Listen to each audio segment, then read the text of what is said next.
오늘 말씀 Today's scripture is from Matthew chapter 7 verse 1 to 5. 오늘 말씀은 마태복음 7장 1절부터 우리 5절까지의 말씀입니다.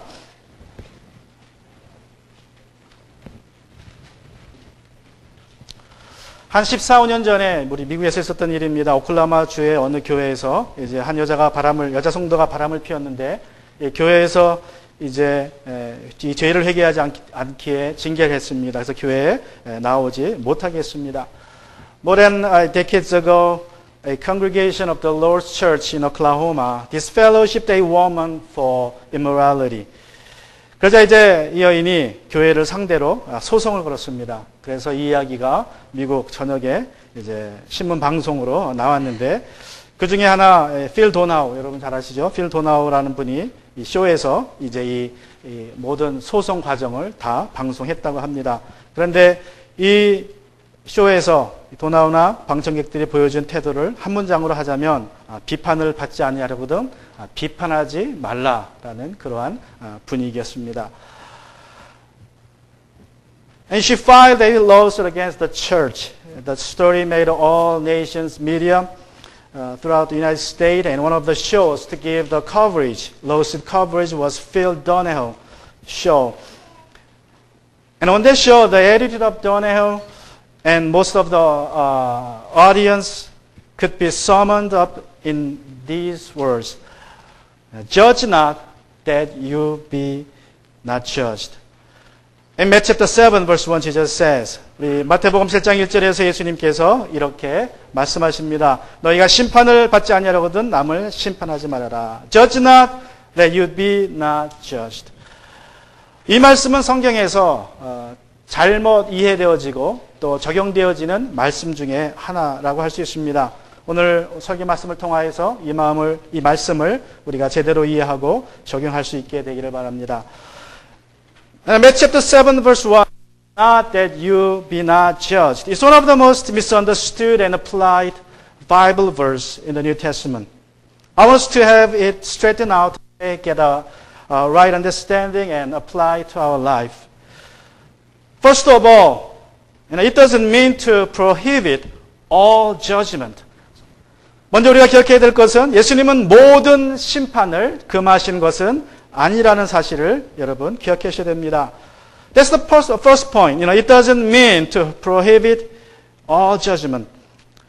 여러분 심판을 받지 아니하려거든 남을 심판하지 말라는 이 말씀은 남들이 어떻게 살든지 어떻게 행동을 하든지 그냥 못 본 척하고 못 들은 척하고 사랑으로 덮어주라는 말씀은 아닙니다. 또 좋은 거지 하면서 그냥 넘어가라는 말씀도 아닙니다. 이 말씀의 핵심은 심판을 위한 심판을 하지 말고 심판을 잘 하라는 것입니다.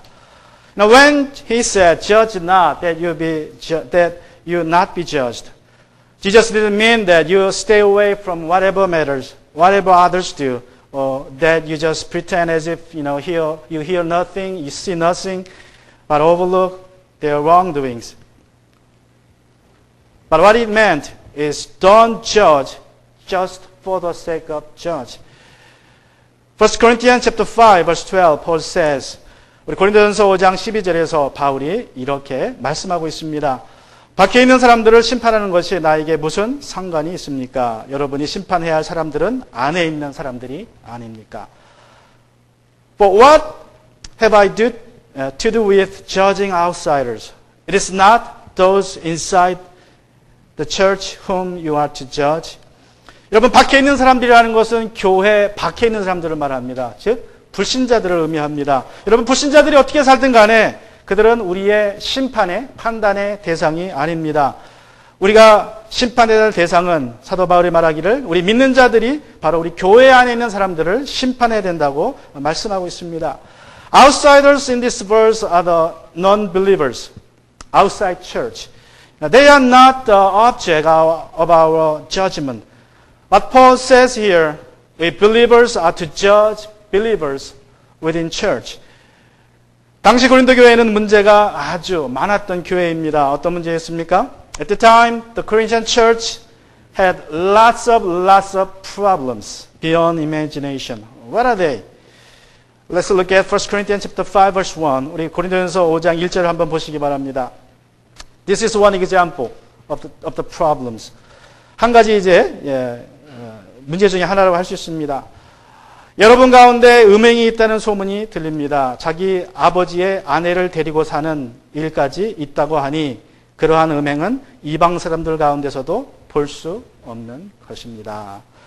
It is actually reported that there is a sexual immorality among you and of a kind that is not tolerated even among pagans. For a man has his father's wife. 여러분, 음행의 문제가 아주 심각했습니다. 현재적 윤리의 기준으로도 상상하기 힘든 그러한 문제였습니다. 그런데 고린도 교회의 성도들은 그런 문제를 일으킨 당사자들을 그냥 두었다는 것입니다. Sexual immorality was a very serious problem in the church. What was happening then was even unthinkable and unimaginable by today's standard. But the believers of the Korean church didn't do anything against those problem makers, and for which Paul rebuked what they were doing. 그래서 이제 사도 바울이 그들이 이 죄를 짓고 있는 자들을 심판하지 않는 것에 대해서 이제 꾸짖고 말하는 것입니다. 그래서 11절에서 이렇게 그는 이제 교회에서 심판해야 될 죄들이 있다고 말합니다. And in verse 11, Paul listed a list of sins that church must judge at once. It says, 자, 그러나 이제 내가 여러분에게 사귀지 말라고 쓰는 것은 신도라고 하는 어떤 사람이 음행을 하는 사람이거나 탐욕을 부리는 사람이거나 우상을 숭배하는 사람이거나 사람을 종상하는 사람이거나 술을 취하는 사람이거나 약탈하는 사람이면 그런 사람과는 함께 먹지도 말라는 것입니다. 먹지도 말라는 것은 펠로우십을 갖지 말라는 것입니다. 만나지 말라는 것입니다. Paul says, but now I am writing to you not to associate with anyone who bears the name of brother, if he is guilty of sexual immorality, or greed, or is an idolater, reviler, drunkard, or swindler. Not even to eat with such a one. 여러분, 이런 죄들은 바로 죽음에 이르게 하는 죄이기 때문에 그렇습니다. Because there are sins that lead to death. As a matter of fact, in the Bible, there are two kinds of sins, two levels of sins. 여러분, 성경에는 두 가지의 종류의 죄가 있다고 말씀합니다. 1 John chapter 5, 16 and 17, it says like this. 우리 요한 1서 5장 16절과 17절 보시면 이렇게 말씀합니다. 누구든지 어떤 교우가 죄를 짓는 것을 볼 때에 그것이 죽음에 이르게 하는 죄가 아니면 하나님께 간구하십시오. 그리하면 하나님은 죽을 죄를 짓지 않은 그 사람에게 생명을 주실 것입니다. 죽을 죄가 있습니다. 이 죄를 두고 간구하라는 말이 아닙니다. 불의한 것은 모두 죄입니다. 그러나 죽음에 이르지 않는 죄도 있습니다. In English, if anyone sees his brother committing a sin not leading to death, he shall ask, and God will give him life. To those who commit sins that do not lead to death. There is sin that leads to death. I do not say that one should pray for that. All wrongdoing is sin, but there is sin that does not lead to death. 여러분, 죽음에 이르는 죄와 그렇지 않은 죄가 있습니다. 어떤 죄가 죽음에 이르는 죄들입니까? 바로 고린도전서 5장 11절에 우리가 읽었던 구절에 나오는 죄들입니다. 이런 죄를 짓고 있는 성도들에 대해서는 교회가 반드시 심판을 해야 된다고 말씀하십니다. 그냥 좋은 게 좋다고 넘어가서는 안 됩니다. There is a sin that leads to death and a sin that does not. Now, what kind of sins that leads to death? Those sins listed in verse 11 of chapter 5. A church must judge those sins at once and should not look over them. 그러나 죄지만 죽음에 이르지 않는 죄에 대해서는 우리가 심판하지 말아야 합니다. 가령 실수로 지은 죄들이 있습니다. 의도하지 않은 죄들이 있습니다. 그런 죄들은 심판하지 말라는 것입니다. But there are some sins that doesn't lead us to death. For example, there are sins committed by mistakes or unknowingly, unintentionally, you just stumble over. 그리고 또 우리가 살면서 성격 차이로 또 기질 차이로 자라온 배경이 달라서 티격태격하면서 싸우면서 짓는 죄들이 있습니다. 성격적인 결함 때문에 짓는 죄들이 있고 자라온 배경에 있어서 어쩔 수 없이 습득한 나쁜 습관들 때문에 지은 죄들이 있습니다. 그러한 죄들에 대해서는 사도 바울이 베드로전 4장 8절에서 이렇게 말씀합니다. We fight, we argue over nothing sometime. Now, those arguments often come from the difference in personality or character or background differences. You all have some defects and minor things in our personality. And we have bad habits acquired through years. About these kinds of minor sins and faults, Apostle Paul said in 1 Peter chapter 4, verse 8, like this. 사랑은 허다한 죄를 덮어줍니다. 사랑은 허다한 죄를. Love covers a multitude of sins. 덮어주고 기도하며 또 인내하며 기다려야 하는 죄들이 있습니다.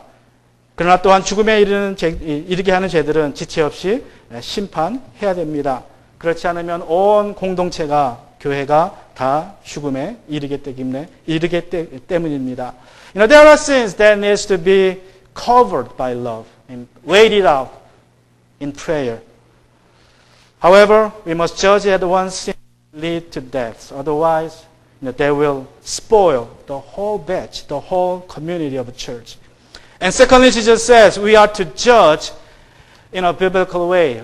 If we have to make a judgment because somebody committed the grave sin, then we have to do it in a biblical way. 두 번째로 예수님은 성경적인 방법으로 심판해야 된다고 말씀하십니다. 우리가 누군가를 심판해야 될 일이 생겼다면, 정말 중한 죄를 지어서 심판해야 된다면 성경적으로 하라는 것입니다. Matthew chapter 7 verse 2, 우리 마태복음 7장 2절에서 예수님이 말씀하십니다. 너희가 남을 심판하는 그 심판으로 하나님께서 너희를 심판하실 것이요 너희가 되질하여 주는 그 되로 너희에게 되질하여 주실 것이다. For with the judgment you pronounce, you will be judged, and with the measure you use it will be measured to you. 누가 죽음에 이르는 죄를 지은 사실이 이제 발견되었을 때 여러분 우리가 어떻게 됩니까? What should we do when we come to know that someone has committed a sin that leads to death? 그런 일이 벌어지면 세상에서는 그러한 죄들을 발견하면 특종감으로 다룹니다. 그죠? 그것은 특종감입니다. 신문방송에서 그냥 두지 않습니다. 또 사람들은 알 권리가 있다고 주장하면서 그런 일들을 알기를 원합니다. Now when something happens, somebody committed a sin, grave sin, then the whole world put it on headlines. They broadcast it all over the world. And people also claim that they have the right to know. 여러분, 그러나 교회는 달라야 합니다. 아무리 누가 죽음에 이르는 심각한 죄를 지었다 하더라도 교회는 결코 이러한 문제를 대서특필해서는 안 됩니다. But church must be different in dealing with the problems like that. No matter how bad, how sinful it may be, church must not broadcast it. In Matthew chapter 18, Jesus told us what to do when we come to know a fellow believer has committed a grave sin. 마태복음 18장에서 예수님은 우리 성도 중에 누가 어떠한 심각한 죄를 지었을 때에 어떻게 대처해야 되는지 이렇게 말씀하십니다. Matthew chapter 18, verse 15 through 17. 우리 마태복음 18장 15절부터 17절에 말씀해 보시면 내 형제가 너에게 죄를 짓거든 가서 단둘이 있는 자리에서 그에게 충고하여라. 그가 너의 말을 들으면 너는 그 형제를 얻은 것이다. 그러나 듣지 않거든 한두 사람을 더 데리고 가거라. 그가 하는 모든 말을 두세 증인의 입을 빌어서 확정지으려는 것이다. 그러나 그 형제가 그의 말도 듣지 않거든 교회에게 말하여라. 교회의 말조차 듣지 않거든 그를 이방 사람이나 세리와 같이 여기라. 불신자로 여기라는 것입니다. In English, if your brother sins against you, go and tell him his fault between you and him alone. If he listens to you, you have gained your brother. But if he does not listen, take one or two others along with you, that every charge may be established by the evidence of 2 or 3 witnesses. And if he refuses to listen to them, tell it to the church. And if he refuses to listen even to the church, let him be to you as a Gentile and a tax collector, which means treating the person like an unbeliever.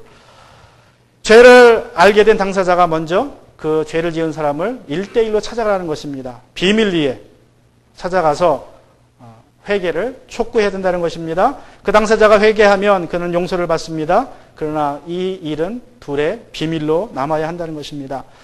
The one who comes to know the other's offense must meet the person offender in private and urge for repentance. If that offender repents, he is forgiven at once. And this procedure anyway has to remain in secret. 그러나 혹시라도 그가 회개하지 않거든 성도 한두 사람을 더 데려가서 증인으로 데려가서 회개를 촉구해야 합니다. 좀 숫자가 많아졌지만 이 만남도 철저히 비밀이어야 합니다. 이때 회개하면 용서해주고 회개하지 않으면 교인 전체에게 알리는 것입니다. But if the offender would refuse to repent, then accuser must meet the offender again, privately with one or two more witnesses, to seek for his repentance. If the offender repents, then he is to be forgiven. But if he refuses to repent, then his sin must be known to the whole church, and he is to be urged for repentance publicly. 그래서 전교인들에게 알린 후에 전교인들 앞에서 회개를 촉구해야 됩니다. 그때라도 회개하면 성도들은 그의 죄를 용서해 줘야 되고 이제 모든 일을 철저하게 비밀로 덮어줘야 합니다. 절대로 발설해서는 안 됩니다. 그러나 회개하지 않으면 그 사람을 죄인으로 선포하고 공개적으로 그의 죄를 공개하고 이제 그를 교회에 출석해서 금해야 합니다. 그가 용서를 구할 때까지 회개할 때까지 기도하며 기다려야 합니다. And if he does repent, the church must forgive him and covers his sin. Let no one outside church should know about it. But if he would still refuse to repent, then he is to be pronounced to be a sinner publicly and subject to discipline by excommunication until he comes to repent his sin publicly.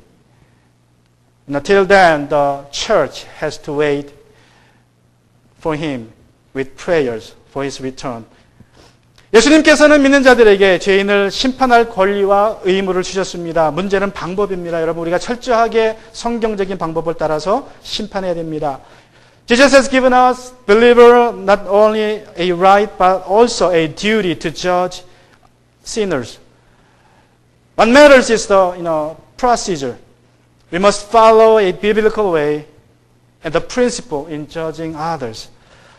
성경적인 방법은 철저하게 비밀리에 회개를 촉구하는 것입니다. 여러분, 우리가 회개를 촉구하는 목적은, 이렇게 하는 목적은 회개이고 그리고 회복입니다. 징계가 아닙니다. 심판을 위한 것이 아닙니다. 성도 간의 교제를 회복하고 하나님과의 교제를 회복하고 더러워진 하나님의 영광을 회복하고 한 영혼을 죄에서 구원하는 것입니다.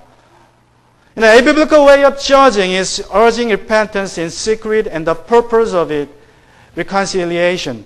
It's not to judge for the sake of judging, nor for the sake of punishing. And it's to recover fellowship with one another and with God, and to recover a tarnished glory of God and a lost soul to salvation. No matter who may commit a sin, how grave the sin may be, we must apply the same procedure and principle. The trumpet blowing of others' sin is not the way God prescribed in the Bible.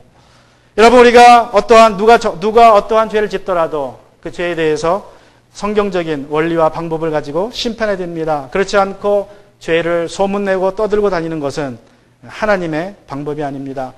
오늘날 교회의 문제는 성경적인 심판이 없고 가십만 있다는 것입니다. 쑥덕거리기만 한다는 것입니다. The problems of many churches today is that they fail to follow the biblical procedure dealing with sinners. There is no biblical judgment but gossips in the church.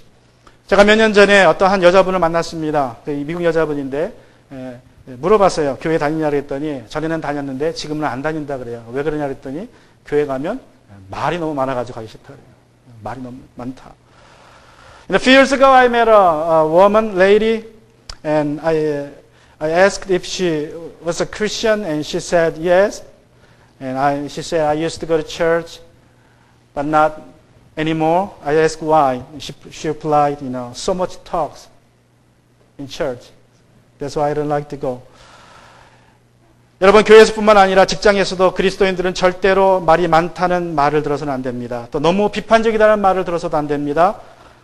이 사람은 이래서 싫고 저 사람은 저래서 싫고 판단하면 우리가 전도할 수 있는 사람은 한 사람도 없습니다. Never to be known as a big mouth in church or in your workplace as well. Never to be recognized as a judgmental person. I don't like that person. I don't like him for this. I don't like her for that. Now, don't say that. If you keep saying that, nobody will take your witness. And nobody will come to Jesus through you. 다른 사람이 실수하거나 죄를 지었을 때 여러분 어떻게 하십니까? What do you do when you see others making a mistake or sin? 심판의 칼날을 세우고 그냥 사정없이 휘두르십니까? 그렇다면 하나님께서 여러분이 하나님 앞에 섰을 때에 여러분이 그렇게 하실 것입니다. 여러분이 하나님께 사랑과 자비로 심판을 받기 원하신다면 다른 사람을 사랑과 자비로 심판하셔야 됩니다. Do you raise your sword of judgment and swing it mercilessly? If so, when you stand before God in the future, He will do the same to you. If you wish to be judged by God in love and mercy in the future, then you should judge others in love and mercy now. 하나님께서는 우리가 아직 죄인이었을 때 우리를 먼저 사랑하셨습니다. 우리를 불쌍히 여기셨습니다. 여러분, 상대방이 불신자라고 한다면 그에게 복음을 전하십시오. 그래서 그가 복음을 듣고 그의 삶을 고쳐서 주님께 돌아오도록 하시면 됩니다. 상대방이 믿음 안에서 형제자매라면 사랑으로 진리를 말하십시오. 회개를 촉구하여 죄에서 떠나게 하셔야 합니다. Now, when you were all sinners, God loved us first and had mercy on us. Remembering that love and mercy, we must treat others. If you have a non-believer friend living in mess, share the gospel and let the person meet the Lord. Then the Lord will turn him around from his sinful life. If your brother or sister in the Lord is living in mess, speak the truth in love. Urge the person to repent and return from sin. And lastly, Jesus says, take logs out of your eyes first. 예수님께서 세 번째로 자신의 눈의 들보를 먼저 빼야 한다고 말씀하십니다. We need to take out logs out of our eyes first. 여러분, 예수님께서는 심판하지 말라고 명령하신 것은 어떤 심판도 하지 말라는 것이 아니라 섣불리 성급하게 심판하지 말라는 말씀입니다. When Jesus commands judge not, He didn't mean to prohibit us from all kind of judging, but to make a judgment with care and love. Matthew chapter 7, verse 33 to 5, Jesus says like this. 마태복음 7장 3절에서 5절에서 예수님이 이렇게 말씀하십니다. 어찌하여 너는 남의 눈 속에 있는 티를 보면서 내 눈 속에 있는 들보는 깨닫지 못하느냐? 내 눈 속에는 들보가 있는데 어떻게 남에게 말하기를 내 눈에서 티를 빼어내 줄 테니 가만히 있어라 할 수 있겠느냐? 위선자야, 먼저 내 눈에서 들보를 빼어내어라. 그래야 내 눈이 잘 보여서 남의 눈에 속에 있는 티를 빼줄 수 있을 것이다. Why do you see the speck that is in your brother's eye, but do not notice the log that is in your own eye? Or how can you say to your brother, let me take the speck out of your eye, when there is the log in your own eye? You hypocrite, first take the log out of your own eye, and then you will see clearly. Take the speck out of your own brother's eye. Your brother's eye. I want to show you a picture to imagine that. Look at that picture. How funny that is. 얼마나 아주 우스운 그림입니까? But tell the truth, that's what happening in nowadays life. 그러나 아쉬운 것은 우리가 실제로 교회 안에서 저러고 다닌다는 것입니다. 여러분, 들보는 우리로 하여금 다른 사람을 제대로 판단하지 못하게 하는 치명적인 결함을 말합니다. A log in the eye is a fatal impairment that prohibits us from judging others fairly and biblically. 어느 기숙사에 몇몇 친구들이 잠자고 있는 친구에게 이제 장난을 쳤습니다. One evening, several college students did a prank on his friend. 이제 이 잠자고 있는 친구의 그 옷 입술에 림버거 치즈, 아주 냄새가 고약한 치즈가 있다 그래요. 그 림버거 치즈를 딱 발랐더랍니다. 그리고 그 친구 이제 이 친구가 깨어나니까 어떻게 합니까? 코를 끙끙거리면서 얘기합니다. 방에서 아유 냄새가 이렇게 나나. They spread limburger cheese on the upper lips of a friend, sleeping friend. Upon awakening, the young man sniffed and looked around. This room stinks. That's what it said. 그리고 이제 친구가 복도로 나가면서 the hall stinks too. 복도에서도 냄새가 내. 그리고 또 돌아다녀요. 그리고 이제 건물을 나갑니다. He walked out of the dormitory and exclaimed, the whole wall stinks. 온 세상이 다 냄새가 나네. 그러고 이제 기숙사를 나가버려요. 예수님께서는 말씀하십니다. 위선자야, 내 눈에서 들보를 먼저 빼내라 명령하십니다. 여러분, 우리가 다른 사람을 제대로 판단하기 위해서는 먼저 우리 눈에 그 나무를, 들보를 제거해야 됩니다. Jesus commands you, hypocrite, first take out the log from your eyes. In order to judge others rightly and well, fairly, we must remove log from our eyes. What kind of logs? 어떤 들보를 제거해야 됩니까? 첫 번째로, the log of self-righteousness. 자기의라는 들보를 제거해야 됩니다. 여러분, 바리새인들은 겉으로 볼 때는 아주 종교적이고 경건한 사람들이었습니다.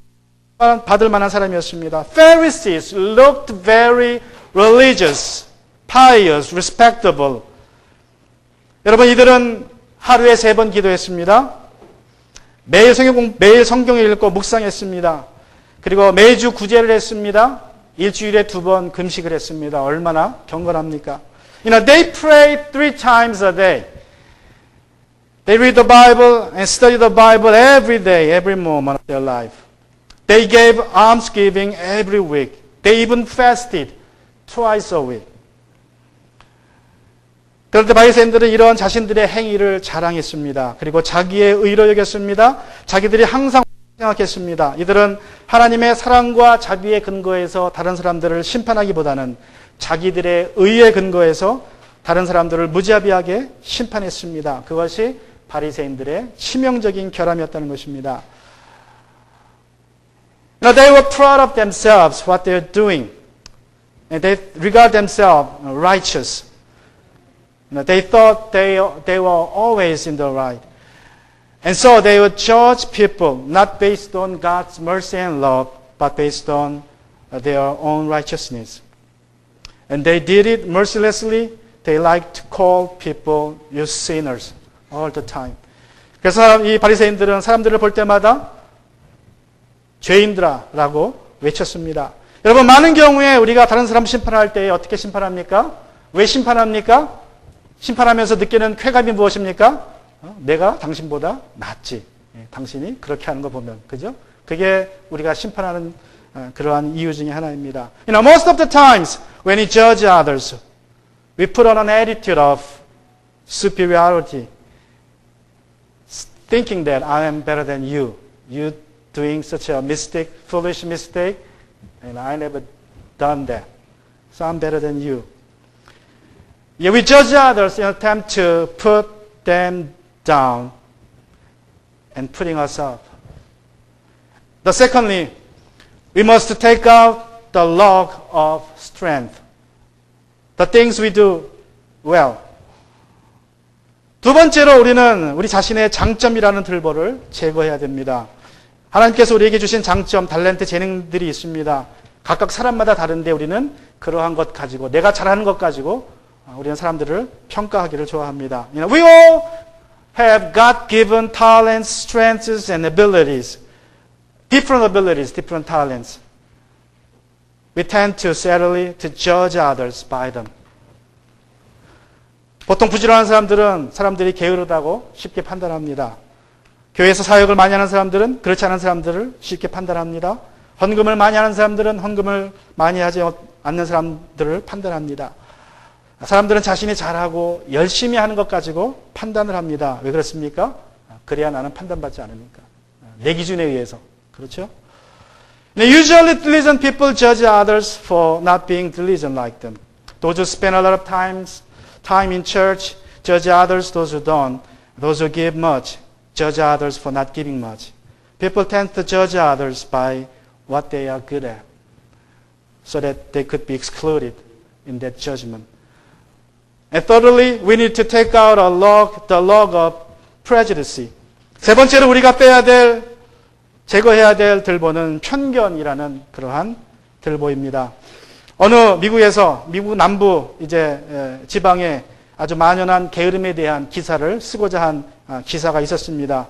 그래서 기사거리를 찾는데 남부의 어느 밭에 지나가다 보니까 한 남자가 일을 하고 있는데 의자에 앉아서 일을 하고 있어요. 의자에 앉아가지고 호미를 들고 잡초를 이렇게 빼는 거지, 잡초를 제거하는 것을 이제 보았습니다. 그리고 생각이, 이게 바로 남부지방 사람들이, 이 더운 데 사는 사람들이 게으름의 극치구나. 그리고 이제 차로 달려가서 게으름에 대해서 이제 기사를 막 쓰기 시작합니다. A reporter was once searching for a story about laziness that existed throughout the South. When he saw a man in his field sitting in a chair, hoeing his wheat, he thought, this has to be the ultimate in laziness. So he decided to write a story about the farmer. He rushed back to his car to start his story. 그래서 이제 차에 앉아서 기사를 열심히 씁니다. 그 사람을 보면서. 그리고 다시 한번 그 사람을 쳐다봤어요. 의자에서 앉아서 호비질하고 있는 그 농부를 보니까 그 농부의 두 바지가랑이가 헐렁거려요. 의자에서. As he writing his story, he looked second time the farmer sitting on a chair, and he saw the pants leg on the farmer hung down loose. 그때 그 순간 그가 본 것은 다리가 없는 농부가 의자에 앉아서 열심히 일을 하는 것을 보았습니다. 그 순간에 그의 게으름에 대한 그러한 이야기가 두 다리 없는 농부에 대한 용기에 대한 이야기로 바뀌었다고 합니다. At the moment when he saw the man sitting on a chair without legs, working hard, his story changed from laziness to a greatness of a farmer who doesn't have two legs. 여러분, 우리는 인종에 대해서, 지역에 대해서, 문화에 대해서, 그 밖에 많은 것에 대해서 편견을 가지고 있습니다. 그 편견의 들보를 빼버려야 우리가 잘 판단할 수 있습니다. We have prejudices on race, on religion, on also region, on cultures, to name a few. We have, all kinds of prejudices. Before we take that log out of our eyes, we cannot make a fair judgment on people. That's why Jesus said, judge not. 그래서 예수님이 말씀하신 것입니다. 판단하지 말아라. 너희 눈에서 들보를 빼기 전에는 사람을 판단하지 말라는 것입니다. 우리가 올바르게 판단하려면 우리 먼저 우리 눈에서 들보를 떼어내야 합니다. 그렇지 않으면 우리는 나를 높이기 위해서 다른 사람들을 판단하게 될 것입니다. 다른 사람을 낮추기 위해서 또 판단하게 될 것입니다. 비판을 위해서 판단하게 될 것입니다. 그러나 내 눈에 들보를 빼고 하나님의 사랑의 눈으로 다른 사람들을 보게 될 때에 회복과 심판을 위한 심판을 하게 될 것입니다. 죽이는 심판이 아니라 살리는 심판을 하게 될 것입니다. To judge rightly, we must first take out logs from our eyes. Otherwise, we will judge others in order to raise ourselves over others and to put them down. And you must take out logs first to be able to see people in the loving eyes of God. Then we will be able to judge people, not to punish, but to save. Let's bow our head in prayer. 같이 이 시간 우리 고개를